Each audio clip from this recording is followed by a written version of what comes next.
그이라. 나는 그의 신발끈을 풀기도 감당하지 못하겠노라 하더라. 아멘. 자리를 지키는 믿음이란 제목으로 우리 잠깐 말씀을 생각해 보기를 원합니다. 요한복음은 헬라 문화권에 있는 이방인들, 로마가 통치하고 있는 로마 제국의 많은 사람들이 읽기를 바라는, 또 듣기를 바라는 마음으로 이 요한복음을 썼습니다. 말씀드린 대로 그들에겐 플라톤이라고 하는 그리스의 철학자가 너무나 유명해서 그 플라톤의 제자들이 그 플라톤의 사상을 갖고 철학하는 것을 좋아했습니다. 그래서 우리의 현실과 이상, 이런 것들을 구별했습니다. 빛과 어둠, 진리와 악, 이런 것들을 구별했습니다. 그래서 제가 그림으로 표현해 봤습니다. 세상, 땅은 악한 것이고 죄로 물들어 있다. 근데 여기서 저 위로 갈 수가 없어요. 하나님 나라, 천국, 하늘, 빛, 이런 곳에 갈 수가 없어요. 그럼 어떻게 가냐? 플라톤이라고 하는 사람과 그의 제자들이 생각해낸 것이 뭐냐 하면 로고스라고 하는 겁니다. 로고스가 있으면 된다. 근데 요한은 너희가 알고 있는 그 로고스가 바로 예수 그리스도다 라고 이야기를 하고 있습니다. 예수 그리스도. 지금 예수 그리스도의 그림이 하늘에서 내려왔어요. 뭐 땅에서 올라가는 것도 아니고 하늘에서 내려왔습니다. 권사님 저기 물 좀 드시고 오세요. 예수 그리스도가 바로 말씀이고 로고스다 라고 이야기를 하고 있습니다. 그래야 이 로고스, 말씀, 예수 그리스도를 통해서만 이 땅에서 하늘로 올라갈 수 있다. 이 현실 세상에서 저 이상의 세계로 갈 수 있다. 이 죄 가운데서 저 선, 그 다음에 의로 갈 수 있다. 하나님 나라, 천국으로 갈 수 있다. 왜 그럼 로고스가 예수님이냐라는 거예요. 로고스는 알겠는데 왜 로고스가 예수님이냐라고 했을 때 우리는 1장 1절에 태초에 말씀이 계시니라 라고 했어요. 그 말씀이 로고스인데 이 로고스는 태초부터 있었다 그랬어요. 그리고 이 로고스는 하나님과 함께 존재했다. 태초에 하나님과 함께 존재했다. 그럼 하나님이 태초에 뭘 했습니까? 천지를 창조하셨죠. 그 일을 감당했다는 거예요. 이 로고스가 그 일을 했다. 그리고 이 로고스는 그야말로 생명이고 빛이다 라고 말을 합니다. 이 로고스가 창조자다. 창조자니까, 전능자니까 그가 하나님이시다라는 거예요. 하나님이 우리를 하나님 나라로 데려가기 위해서 이 땅에 오신 것이다 라고 이야기를 합니다. 생각해 보세요. 하늘에서 왔기 때문에 하늘로 가는 방법을 압니다. 하늘에서 왔기 때문에 하늘로 가는 길을 압니다.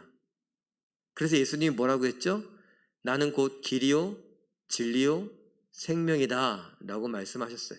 나는 하나님 나라, 하나님께 가는 길을 안다. 내가 곧 길이다 라고 이야기를 하는 것입니다. 창조자니까 피조물을 안다. 피조물을 데리고 창조자에게 갈 수 있다. 하나님이시니까 우리 죄인들을 구원해서 하나님 나라에 갈 수 있게 하신다 라는 것입니다. 생명의 주인이시니까 생명을 받은 우리, 다시 말하면 아버지가 아들을 알아보는 거예요. 아버지가 딸을 알아보는 거예요. 그래서 그 아들, 딸을 데리고 누구에게? 아버지 집으로 갈 수 있다라는 겁니다. 이렇게 복음을 설명하기 위해서 로고스라고 하는 말씀이라고 하는 그런 용어를, 단어를 선택했습니다. 지난주에 봤던 그림이죠. 생명 빛이신 예수님께서 이 땅에 자기가 창조한 세상에 왔는데 어떻게 했어요? 요한복음 1장 10절에 보니까 세상이 알았더래요, 몰랐더래요? 몰랐더래요. 알지 못하다라고 이야기해요. 11절에 보니까 자기 백성이 영접했더래요, 안 했더래요? 영접하지 않았대요. 영접하다 연관짓다라는 거예요. 아버지와 아들, 아버지가 아들에게 왔는데 아들이 자기 아버지를 아버지라고 부르지 않는 거예요. 딸이 아버지를 아버지라고 부르지 않는 거예요. 내 아버지가 아니다 이렇게 이야기해버려요. 생명을 주신 분인데 생명을 주신 그 생명의 근원이 나에게 왔는데 당신하고 나하고 관계가 없다 이렇게 이야기하는 거예요. 아니 그에게서 생명이 나에게 왔는데 내 말투는, 내 걸음걸이는, 내 입맛은 그에게서 왔는데 우리가 알아보지도 못하고 영접하지도 못했다라는 것입니다. 왜 그럴까요? 우리의 귀를 틀어막고 눈을 가린 것이 있으니 바로 죄입니다. 죄가, 그 어둠이, 우리가 죄 가운데 있고 어둠 가운데 취해서 하나님을, 예수님을 못 알아보게 했습니다. 그래서 하나님께서는 이 예수님, 생명이요 빛이신 예수님을 소개할 사람을 준비하셨습니다.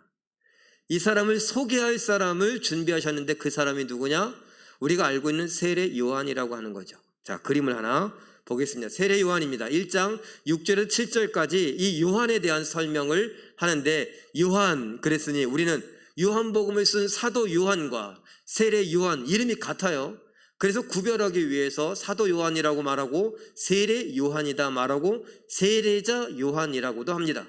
어쨌든 이 세례 요한이에요. 세례를 준 요한, 예수님의 제자 말고 예수님보다 앞서 와서 예수님보다 먼저 세례를 베푼 사람입니다.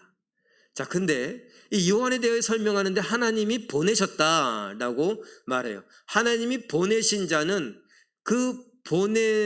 요한의 입장에서는 하나님으로부터 보냄을 받은 자죠.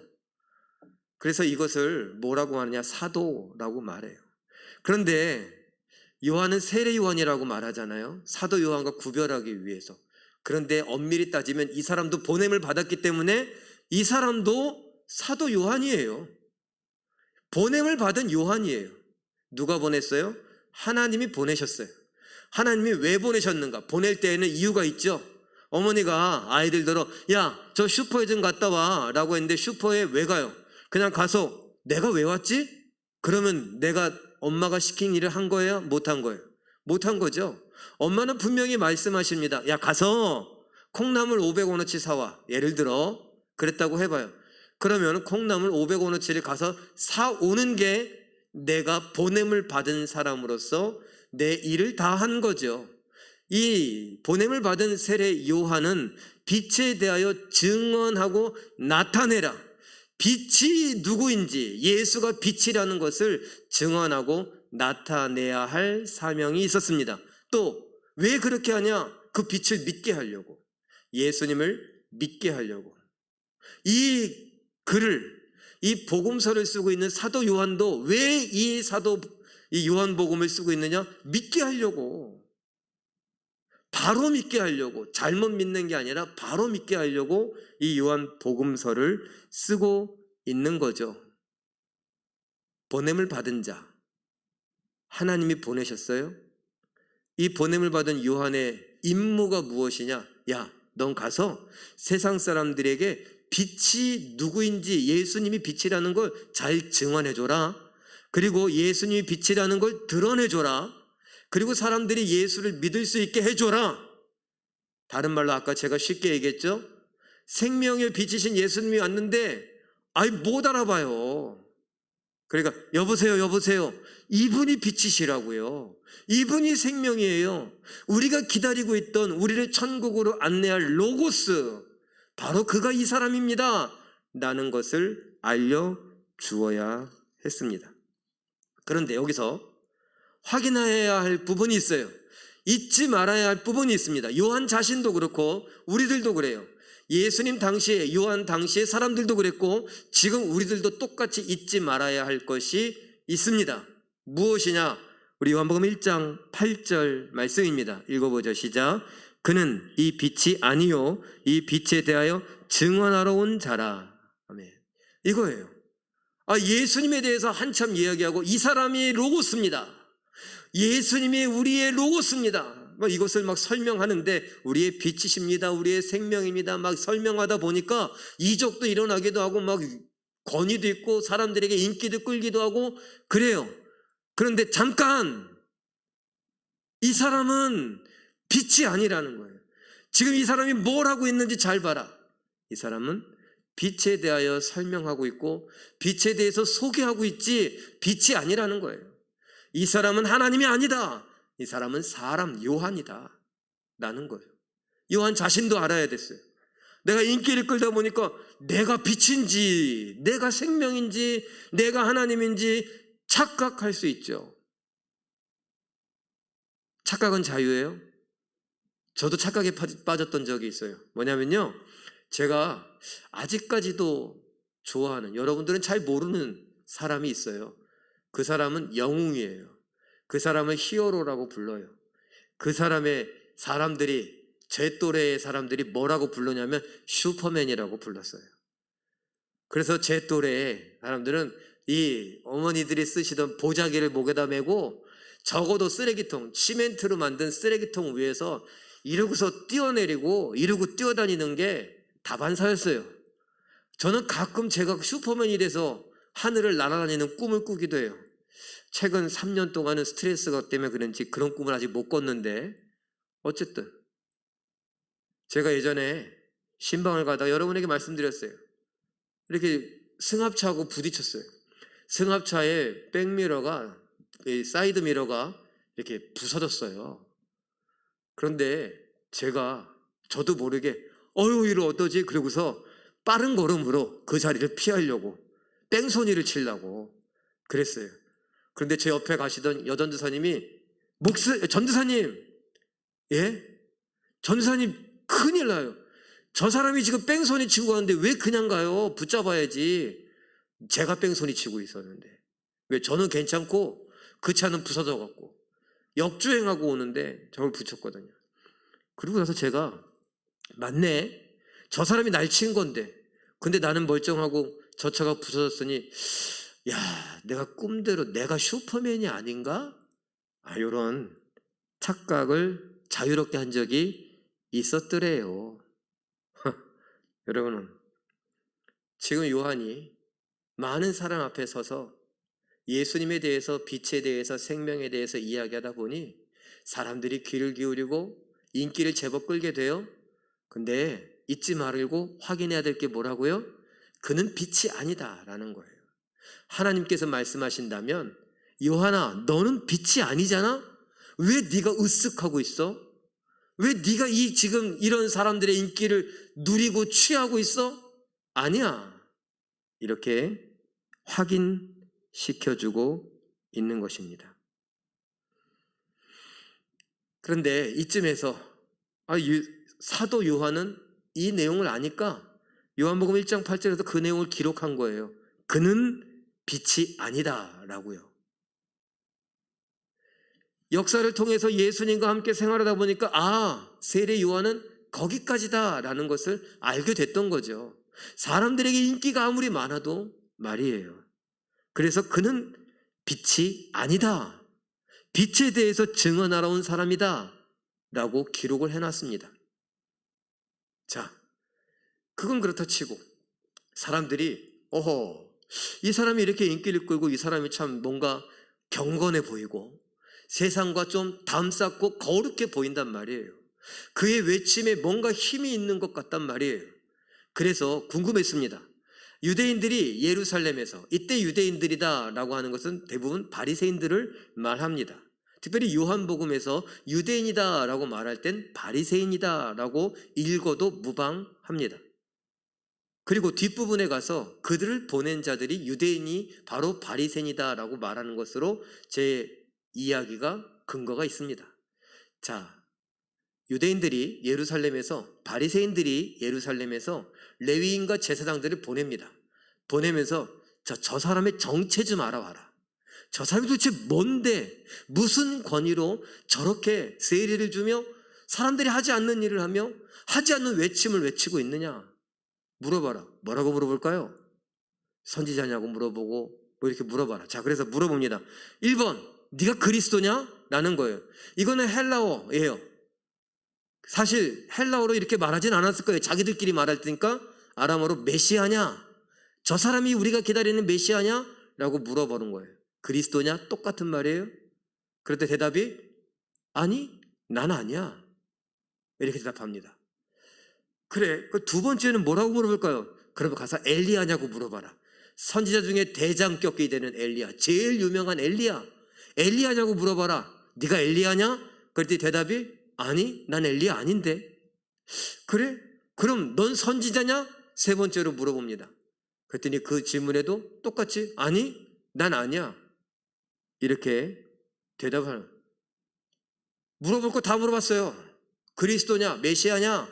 엘리야냐? 선지자냐? 다 아니래요. 그럼 넌 뭔데? 네가 뭔데 지금 이런 일을 하냐? 라고 말하니 그가 하는 말이 나는 소리다. 광야에 외치는 소리다. 난 아무것도 아니다. 난 그냥 소리다. 난 메아리다. 난 누군가가 외쳤을 때 그 외친 소리일 뿐이지 나는 외친 사람이 아니다. 다른 말로 나는 나팔이지 나팔을 부는 사람이 아니다. 다른 말로 난 아무것도 아니다라는 거예요. 너희들이 나를 존경스러운 눈으로 나를 경계하는 눈으로 나에게 뭔가 바라는 것으로 나를 보게 기대하는 것으로 그럴 필요 없다. 난 아무것도 아니다. 요한복음 1장 23절 읽어볼까요? 시작.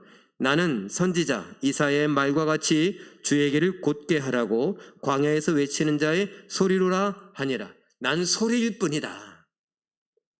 광야에서 외치는 소리 뭐라고? 주의 길을 곧게 하라고. 이것에 대해서 조금 더 구체적으로 마태복음 3장 3절에 이렇게 말하죠. 읽어볼까요? 시작. 그는 선지자 이사야를 통하여 말씀하신 자라. 일러스되 광야에 외치는 자의 소리가 있어 이르되 너희는 주의 길을 준비하라. 그가 오실 길을 곧게 하라 하였느니라. 다른 말로 예수님의 길을 준비하라. 예수님의 길을 곧게 하라. 예수님이 오실 수 있도록 뭐 하라는 거예요? 잘 정돈해놔라. 막 길이 울퉁불퉁하다 라고 하면 그 길이 울퉁불퉁한 거 돌 다 치워라. 우리도 그러잖아요. 저도 그래요. 지금도 그래요. 군대 있을 때도 그랬는데 누가 온다 그러면은 그 오는 길을 다 쓸었어요. 군대 있을 때도. 지금도 그래요. 우리 성도들 눈이 오는 날이면 여기 눈길에 미끄러질까 봐 거기 계속 씁니다. 쓰는 게 안 되면 염화칼슘이라도 뿌려요. 뭐 하는 거예요? 준비하는 거예요. 성도님들이 오는 길을 준비하는 겁니다. 그러면 예수님이 오시는 그것에 대해서 길을 준비하는 것, 길을 곧게 한다는 것이 무엇이냐? 누가복음 3장 3절, 사도행전 13장 24절을 읽어봅니다. 시작. 요한이 요단강 부근 각처에 와서 죄사함을 받게 하는 회개의 세례를 전파하니 그가 오시기에 앞서 요한이 먼저 회개의 세례를 이스라엘 모든 백성에게 전파하니라. 뭐라고 하냐면 회개의 세례를 준다. 세례를 주는데 너 회개할 거야? 잘못했습니다. 저 회개할 겁니다. 그래? 그럼 회개 세례를 줬어요. 침례라고 했어요. 그때 온몸을 요단강에 담궜어요. 푹 담겼다가 머리끝부터 발끝까지 잠수를 했다가 딱 나오는 거예요. 그 물이 온몸을 적시잖아요. 그래서 죄를 씻어주신다. 이런 의미를 갖고 있었죠. 그런데 요거 하기 전에 뭐라고 했어요? 회개하라! 천국이 가까웠느니라. 예수님을 너희가 영접하려면 뭐 해야 된다? 회개하라! 그게 마음, 우리의 예수님 오시는 길을 준비하고 곧게 하는 것입니다. 세례 요한 하나님으로부터 보냄받은 자였다라고 말했습니다. 보냄받을 때 임무가 있죠. 임무가 뭐라고 그랬어요? 빛에 대해서 증언하는 것이고 믿게 하는 거예요. 그거를 제가 그에 추가적으로 이야기해 봤습니다. 주의 길을 뭐 하는 자? 준비하는 자. 주가 오실 길을 곧게 하는 자. 이것의 의미는 뭐라고요? 회개하라고 외치는 것이에요. 회개하라고 외치고 사람들이 회개할 때 뭐예요? 회개의 세례를 전파했습니다. 이것이 세례 요한의 사명입니다. 빛에 대해서 증언하고 빛을 드러내고 빛을 믿게 하는 것이 그가 할 수 있는 일이 바로 이것이었어요. 준비하고 곧게 하는데 회개하게 하는 것. 이것이 세례 요한의 사명입니다. 자, 그런데 회개는 누가 하죠? 회개는 회개사가 합니까? 회개는 죄인들이 하죠. 그러면 회개하라 라고 외칠 때 어디에 있어야 돼요? 죄인들 틈에 있어야죠. 예수님께서 말씀하시죠. 건강한 사람에겐 뭐가 필요 없어요? 의사가 필요 없어요. 다 의인이라고 한다면, 다 괜찮은 사람이라면 그 사람들 틈에서 회개하라고 외칠 이유가 있어요? 없어요? 없지요. 그런데 죄인들 틈 속에서 회개하라고 외쳐요. 자, 그런데 이걸 조금만 더 바꿔보죠. 그냥 죄인 말고 예수님을 모른다라고 하는 죄인 말고 하나님 말씀대로 순종하지 않는다라는 죄인 말고 우리가 그냥 일상생활에 살아가는데 생각나는 나쁜 사람들, 못된 사람들, 그야말로 우리가 일상에서 생각하는 진짜 죄인들, 그 죄인들 틈바구니에 있다라고 한다면 이 요한의 삶은 어떨까요? 그는 광야에서 살았다. 그는 메뚜기와 석청을 먹었다. 그는 약대 털옷을 입고 있었다.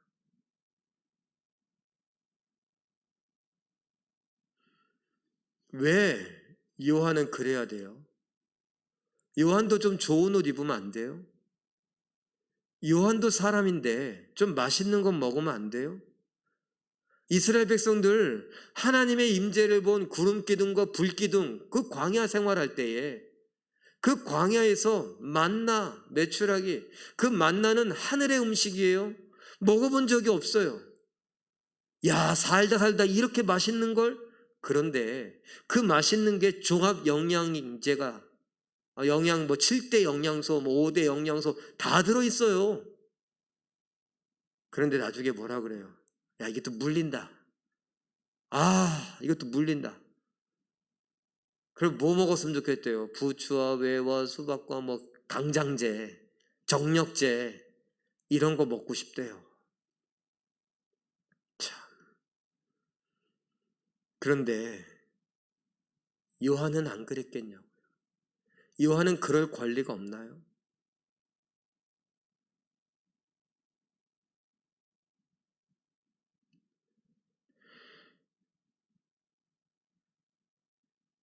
요한도 얼마든지 그럴 수 있습니다. 좋은 데서 살고 좋은 건 먹고 좋은 건 입고 그럴 수 있습니다. 그런데 그는 뭐래요? 하나님이 보낸 자라고 자기가 해야 할 일을 생각하니까 누구 틈바구니에서 죄인들 틈 속에서 좋은 사람들 말고 나쁜 사람들 틈 속에서 그들에게 돌을 맞을지도 모르고 그들에게 눈총을 받을지도 모르는데 그가 해야 할 일은 회개하라. 당신들 이렇게 살면 안 됩니다. 이걸 외치는 거였다고요.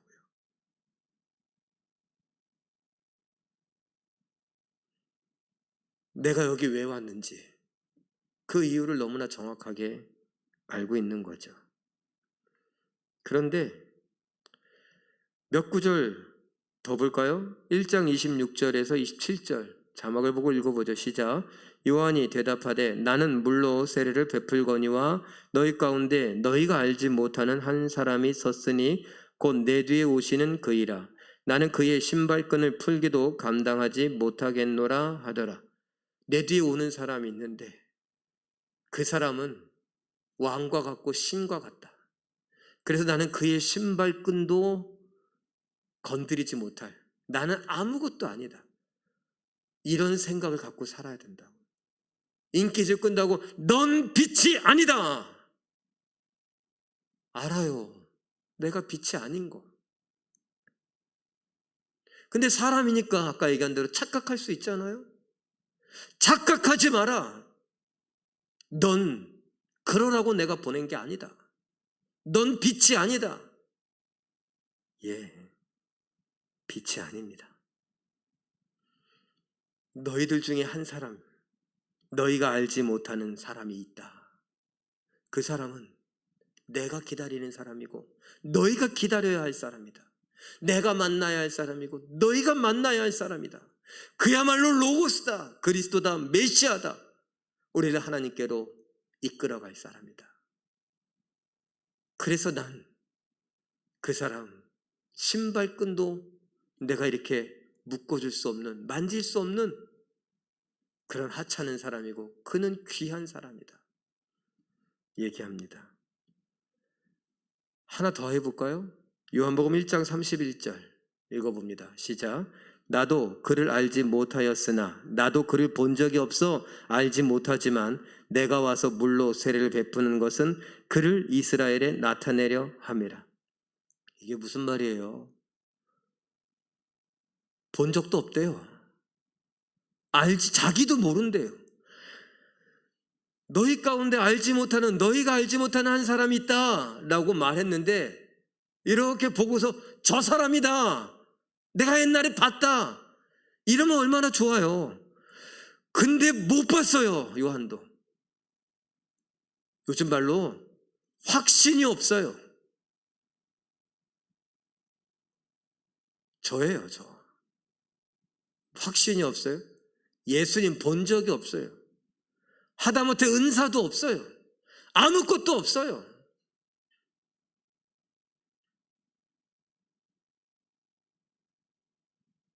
흔들릴까요? 안 흔들릴까요? 우리하고 똑같다는 거예요.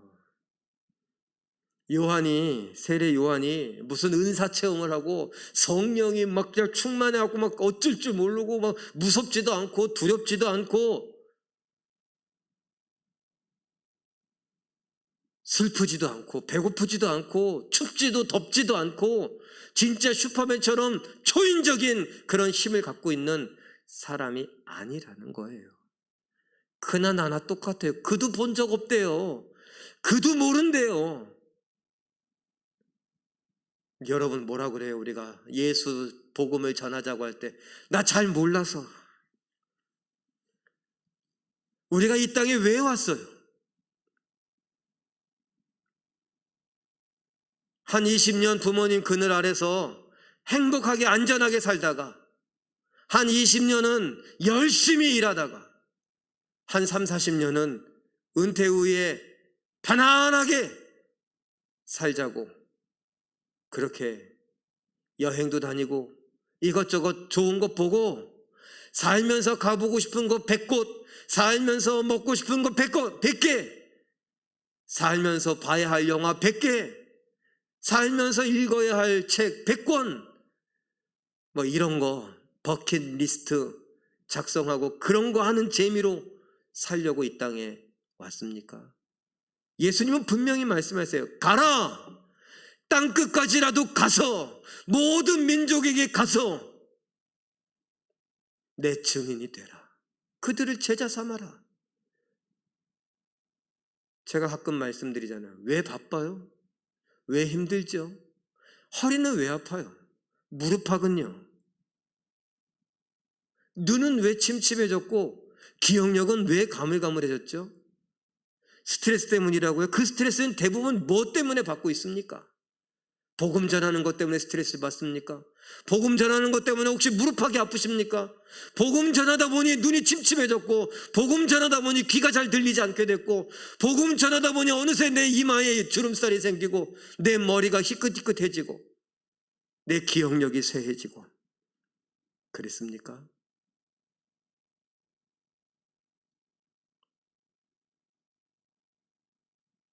요한, 그도 본 적이 없대요. 잘 모른대요. 그런데 어느 날 나를 보내신 그 하나님이, 야, 잘 봐라. 어느 사람 위에 성령이 임하는 걸 보면 그 사람이다. 한 번도 본 적이 없는데 뭔가 사인은 있었어요. 그 사인이 바로 1장 33절입니다. 읽어볼까요? 시작.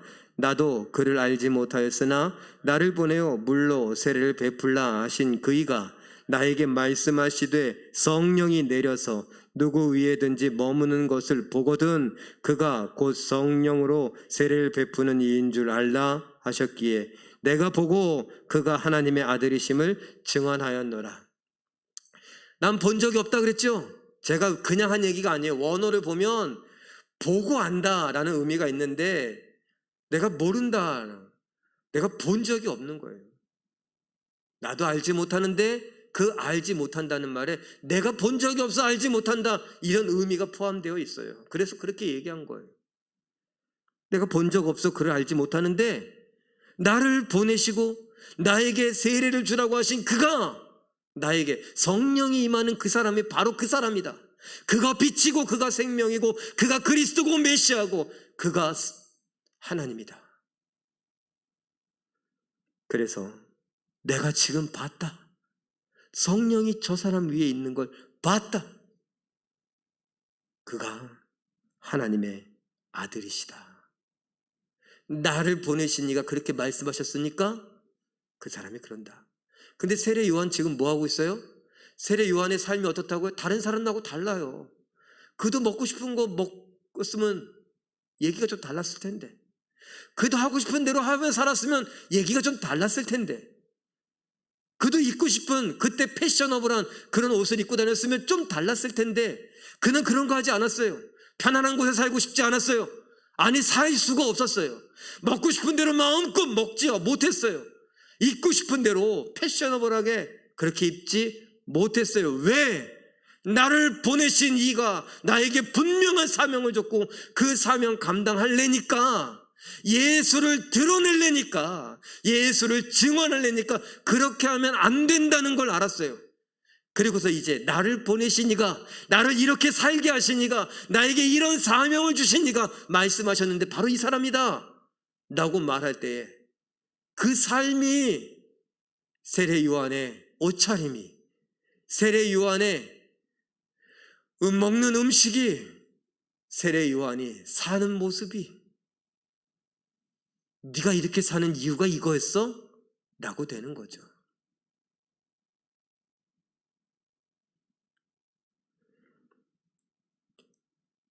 세례 요한이 계속해서 증거합니다. 15절.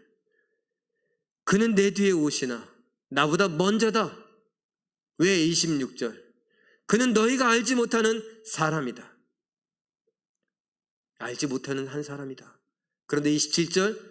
그는 나보다 뛰어난 사람이다. 아까 뭐라 그랬어요? 왕이시고 하나님이셔서 나는 그의 신발끈도 건드릴 수도 없는 사람이다. 33절. 나도 그를 몰랐으나 이제 성령을 보고 안다. 이 사람이다. 예수에 대해서 증언합니다. 자, 세례 요한의 이야기를 이제 이쯤 하고 정리해 보죠. 생각해 봤습니다. 믿음이라고 하는 건 자리를 지키는 것이구나. 자리를 지킨다는 건 사명을 감당하는 것이구나 라고요. 1번 한번 읽어볼까요? 1번 시작. 하나님이 보내셨음을 믿는다. 예, 믿음. 내가 이 자리를 지키며 사명을 감당하는데 필요한 것 뭐냐면 하나님이 보내셨음을 믿는다는 거예요. 2번 시작. 예수님을 증언하며 보여준다. 내 삶으로 예수님을 증언하고 보여주어야 돼요. 3번 시작. 죄를 깨닫게 하고 회개하게 한다. 4번 시작. 나 아닌 예수님을 높여 믿게 한다. 이게 하나님이 보내신 요한, 하나님으로부터 보냄받았다고 자신의 인생을 믿고 살아가는 요한의 믿음이었고 요한의 사명 감당하는 삶이었습니다. 요한은 이렇게 자기 자리를 지켰습니다. 그리고 이제 하나님은 바울을 통해서 로마서 10장 13절 14절과 같이 이야기합니다. 읽어보죠. 시작. 누구든지 주의 이름을 부르는 자는 구원을 받으리라. 그런즉 그들이 믿지 아니하는 일을 어찌 부르리요? 듣지도 못한 일을 어찌 믿으리요? 전파하는 자가 없이 어찌 들으리요? 띄어쓰기를 잘못해갖고 요자가 밑으로 내려왔네요. 전파하는 자가 없이 어찌 들으리요? 그 말은 뭐예요? 전파하라고요. 누구를? 예수를. 그래야 그 사람들이 듣고 믿고 그래야 그들이 입으로 시인하고 고백해서 구원받지 않겠느냐. 누구에게 하는 이야기입니까? 담임 목사인 저한테 얘기하는 거죠. 당신은 목사니까 사명자니까 당신은 그렇게 살아야죠. 세례 요한같이 살아야죠. 저만요? 아니, 우리 모두 다요.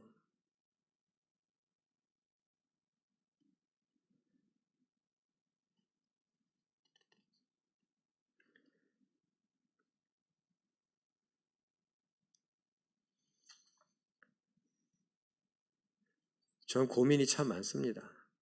생각이 참 많아요. 어떻게 살아야 될지, 어떻게 사역을 해야 될지 참 답답하고 제 자신이 한심하고 고민이 됩니다.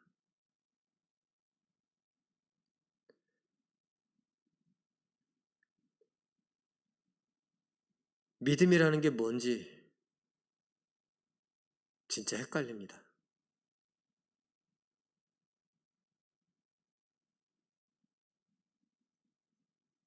성경을 따라 산다는 거 참 쉽지도 않고요. 나만 바보 같기도 하고 한심스럽기도 하고 그냥 회의가 들기도 하고 내가 잘못된 길을 가는 건 아닌가, 나 때문에 우리 성도들이 손해를 보는 건 아닌가, 이런 생각도 하게 됩니다. 세례 요한의 이야기가 성경에 기록된 건 좋아요. 요한이 요한복음을 기록한 이유는 예수님을 바로 믿게 하기 위함이죠. 어떤 사람들은 아직도 세례 요한이 혹시 메시아 아니야? 이런 사람이 있을까 봐 썼을 수도 있어요. 아니라고. 그런데 하나님은 단순히 그때만 보고 이 성경을 기록하셨을 거예요. 그러면 이 모든 성경은 살아 운동력 있다고 하는 말이 거짓말이에요. 이 세례 요한의 이야기가 오늘 우리에게도 의미가 있어야 된다고요. 그럼 우리는 뭐예요? 우리도 하나님이 보내신 사명자라는 거예요.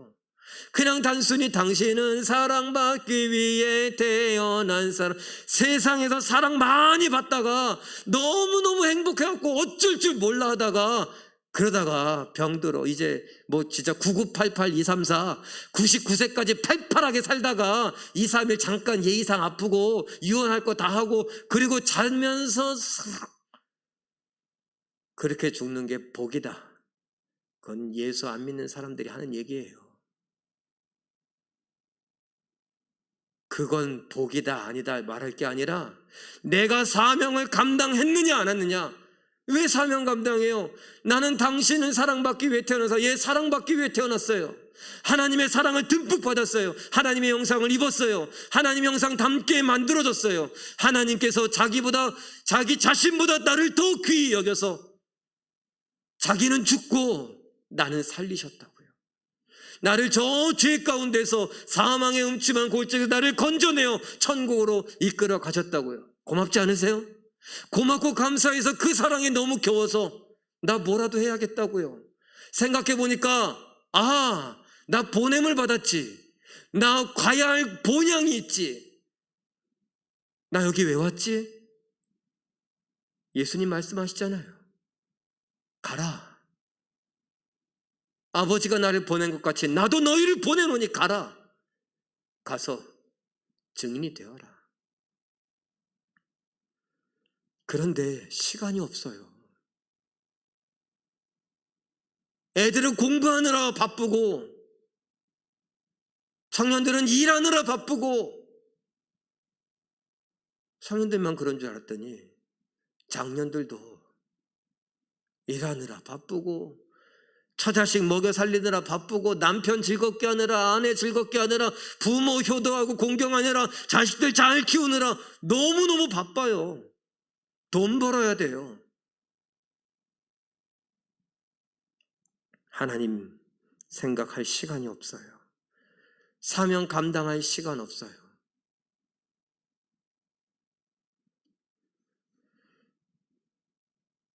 고린도전서 9장 16절 말씀 읽어봅니다. 시작. 내가 복음을 전할지라도 자랑할 것이 없음은 내가 부득불할 일임이라. 내 사명으로 반드시 해야 할 일이라. 만일 복음을 전하지 아니하면 내게 화가 있을 것이로다. 사도 바울만, 세례 요한만, 사도 요한만 그랬을까요? 우리에게 주시는 말씀인데 우리는 그냥 예배 시간에 목사가 하는 의례적으로 하는 이야기 정도로만 생각하는 것처럼 보여집니다. 아니면 아니라고 말씀해 보세요. 제발 누구라도 아닙니다. 난 예수 증거하느라, 예수 전파하느라, 증인으로 사느라 바쁩니다. 한 명이라도 얘기해 주세요.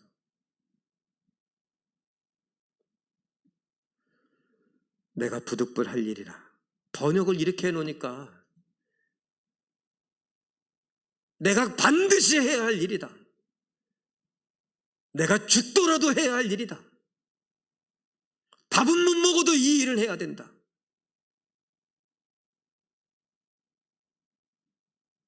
집은 못 사도 이 일은 해야 된다. 만일 복음을 전하지 아니하면 내게 화가 있을 것이로다. 안 하면 안 되겠다. 안 하면 나는 사명을 감당하는 것이 아니다. 난 이 땅에 왜 왔는지 모르고 그냥 왔다가 흐지부지 살다가 어영부영 살다가 그야말로 장례식장에 가면 인생 참 허무하네. 그래, 허무한 인생을 살다가 가는 것.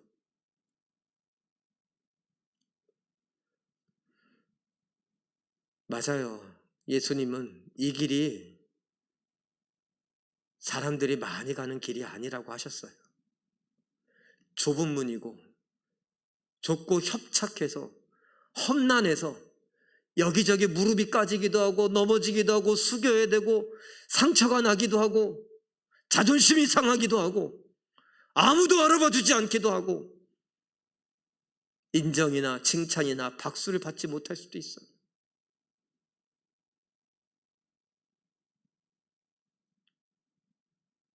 대한민국의 20%가 기독교인이라고요? 천국으로 가는 길은 그렇게 넓지 않아요.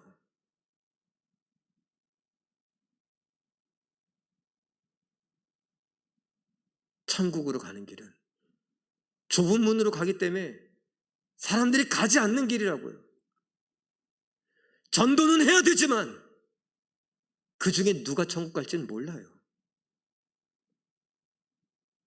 그래서 사도 바울이 두렵고 떨림으로 너희 구원을 이루라. 바울이 믿음으로 구원받는다는 걸 몰라서 그 이야기를 한 게 아니에요. 그 시대에도 이미 사명을 잃어버리고 세상이 좋아서 세상에서 안락을 누리는 사명자들이 수도 없이 많아서 그 이야기를 했던 거예요. 자다가 깰 때가 되었다고 외치는 이유가 바로 그런 거예요. 지금도 똑같고요. 우리 마지막으로 정리한 글을 한번 읽어보겠습니다. 시작.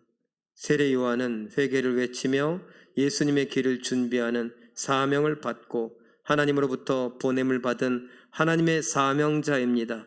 내게 아무것도 없어도 아무도 알아주지 않아도 그리스도인인 우리 역시 하나님의 사명자로 복음을 증거하여 예수님을 믿고 천국 가게 하는 일에 오늘 충성합니다. 충성하는 우리 모두가 되시길, 내가 왜 이곳에 왔는지 사명을 감당하는 우리 모두가 되시길, 또 다른 요한과 같이 예수를 증거하는 우리가 되시길 예수님의 이름으로 축원합니다.